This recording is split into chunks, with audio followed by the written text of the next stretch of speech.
RFK Jr.'s confirmation hearings for HHS Secretary are over. Here's my immediate reaction.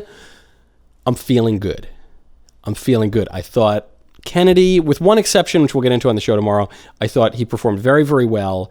Very hostile questioning from Democrats. Ron Wyden is the ranking chairman for the Democrats on the committee, or ranking member, rather. And I think he sounded more like Ron Wynen. Am I right? Huh? But he didn't really land a blow on him. The best part about the hearing, as far as I'm concerned, came from Senator Sheldon Whitehouse. Sheldon Whitehouse is a Democrat senator, but he's an old buddy of RFK Jr., so it puts him in a really tough position because Kennedy's confirmation is supposed to be party line. This is going to be the white shirts versus the red shirts. That's going to be the vote, except that Bobby Kennedy is a Democrat, and he's from the Kennedy family, which is one of the most prominent Democrat families in the country, and he's got longstanding Democrat ties, one of them apparently to Sheldon Whitehouse. To me, the signal that Sheldon Whitehouse will vote for Kennedy, if it comes down to it, if enough Republicans defect, came in his refusal to ask Kennedy a question. So if you were just listening to the tone, or even just listening to Whitehouse's words, you would say, oh man, this guy's really going after Kennedy. Man, he's got a lot of complaints about Kennedy. But notice what he didn't do. He didn't ask him any questions. All the other Democrat senators were trying to catch Bobby Kennedy in a screw-up. Whitehouse opened his questioning. He said, and listen, I've got a lot of concerns. You're just going to have to listen to me, which was a great gift to Kennedy because there's no gotcha moment there. So to me, that was Whitehouse tipping his hand saying, look, I'll let this go through. If you lose Collins, if you lose Murkowski, if you lose McConnell, if it really comes down to it, I'll vote for him.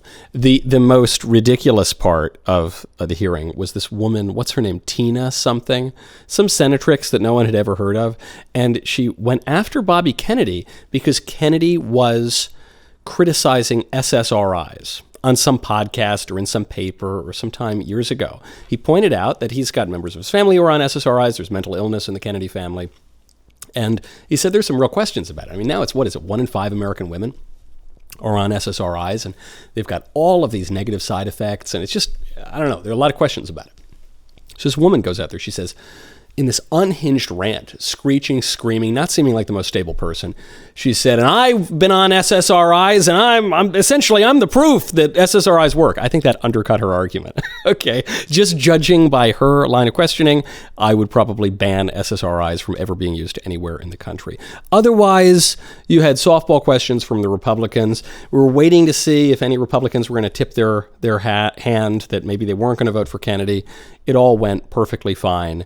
They were starting to get into the weeds. Even the way Elizabeth Warren is pretty tough in these hearings. Even the way Elizabeth Warren was talking, she seemed to be questioning him as if he were going to get the job, to try to get him on record to say, will you go work for the pharmaceutical industry after you leave HHS? To which Kennedy replied, no, they hate me. There's no don't worry about that, lady.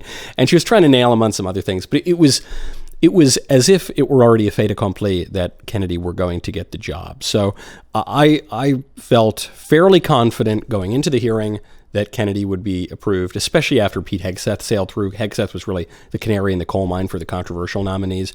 Now we're getting to Tulsi, Kash Patel, and Bobby Kennedy. I think Kennedy is going to make it through, barring some unforeseen last-minute surprise. And I don't know, what kind of last-minute surprise is there with Kennedy? We've heard about the affairs, we've heard about his heroin addiction, we've heard about all the kind of crazy stories over the years. That hasn't tanked his nomination. So then the last question for the Republicans is, will Kennedy be good for us? Do we conservatives want Kennedy to be the HHS secretary? And the big holdup was over abortion. Kennedy is a Kennedy. He is a Democrat. He has been pro-abortion for his whole public life. The Democrats really tried to nail him on this in order to drive a wedge between Kennedy and the Republicans and pry away some GOP votes. Not the squishy votes, but actually the conservative votes. And Kennedy said, I think every abortion's a tragedy. I agree with President Trump that every abortion's a tragedy. And this contradicts previous statements he's said. But what we know about Kennedy is that Kennedy is, at least ostensibly, a Catholic. And Kennedy is a Democrat. He comes from a big Democrat family. And those two things are in opposition, especially on the issue of abortion, which the Catholic Church teaches is not just one issue among many, but is a non-negotiable fundamental right from which all the other rights emanate and on which the other rights depend. I know for a fact, Kennedy used to go to the church that my grandmother went to for 60 years, okay? So I know that he actually does take it somewhat seriously, and it seems that between his two conflicting religions of liberalism and Catholicism, on this issue now, especially with the political pressure from the Republicans, he seems to be leaning more into the latter, which is good. And I feel confident, especially with this administration, the most pro-life administration ever, that Kennedy will protect life at HHS, especially knowing some of the other people who are in the department. So overall, I think a big win for Kennedy, big win for the Republicans. Democrats hardest hit.